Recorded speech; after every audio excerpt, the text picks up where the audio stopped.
سلامونه، وخت مو په خیر. له مالان میډیا څخه ورزشي خبرونو ته ښه راغلاست. زه احمد خبیب حسرت یم.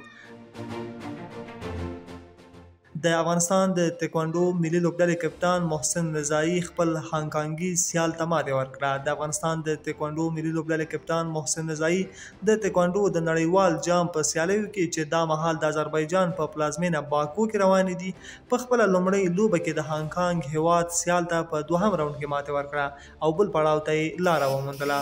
په بل پړاو کې به هغه د عاج ساحل څخه یو لوبغاړي سره سیالي وکړي. په دغه سیالیو کې د افغانستان د تکواندو د لوبغاړو په ګډون له 144 هیوادونو څخه 921 ورزشکارانو ګډون کړی دی.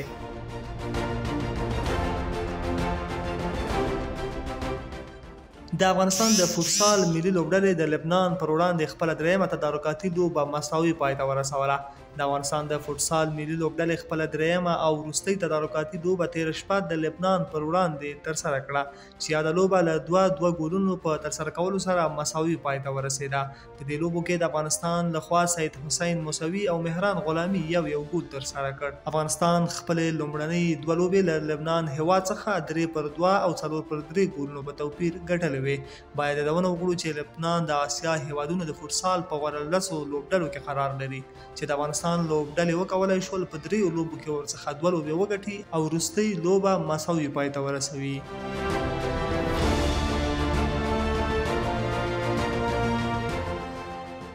عمر سادات لوبډلې د ننګرهار ولایت د کامې ولسوالۍ د ټیپبال کرکټ سیالیو اتلولي وګټله. د ننګرهار ولایت د بدني روزنې او ورزش ریاست په لارښوونه د کامې ولسوالۍ په ماماخیلو سیمه کې د 40 لوبډلو ترمنځ د ټیپبال کرکټ لسوریزه TCL سیالۍ چې یوه میاشت وړاندې پیل شوې وي، عمر سادات لوبډلې اتلولۍ خپله کړه. د دغه سیالیو په پایلوبه کې عمر سادات لوبډلې د خپل سیالې کینګ برادرز لوبډلې 133 منډې هدف په اسانۍ سره پوره کړ او د 7 وکټو په توپیر یې بریا خپله کړه. باید دونه وشي چې دغه سیالیو موخه د ځوانانو ترمنځ یووالی، ورورولي او د سالمې تفریح برابرول دي.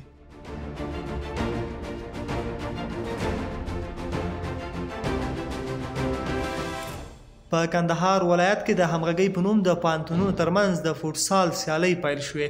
د کندهار ولایت د ورزشي ریاست له لوري د یاد ولایت د ورزش ریاست په ورزشي جمنازیم کې د 5 پوهنتونونو ترمنځ د همغږۍ په نوم د فوټسال سیالۍ پیل شوې، چې 15 ورځې به دوام وکړي.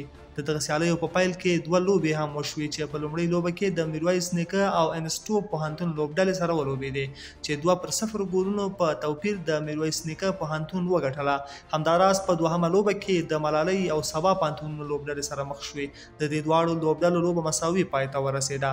په دغه سیالیو کې د میرویس نیکه، ملالۍ، سبا، بینوا او انسټو پوهنتونونو د فوټسال لوبډلې شاملې دي.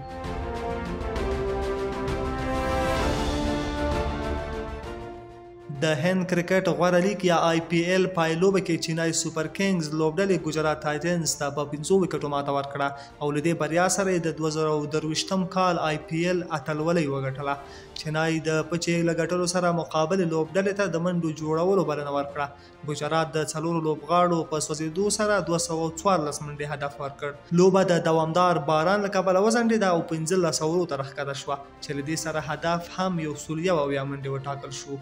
په پای کې چینای لوبډلې وکولای شو یاد هدف پوره کړي او د لوبو اتلولي په خپل نوم کړي.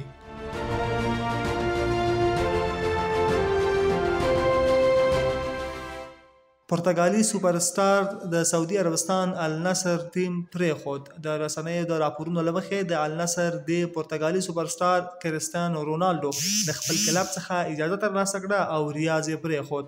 د 15 سرو زرو توپونو خاوند او د نړۍ غوره لوبغاړی تېر ژمی سعودي عربستان ته ولاړه او له النصر سره یو ځای شو. کله چې رونالډو سعودي عربستان ته ولېږدول شو، النصر د 4 جامونو د ګټلو چانس درلود، مګر د رونالډو په لېږدولو سره هغه په دغو 4 جامونو کې هیڅ بریالی نه شو او یو جام هم ترلاسه نه کړ او بالاخره پرتګالي لوبغاړی د جام پرته فصل پای ته ورساوه.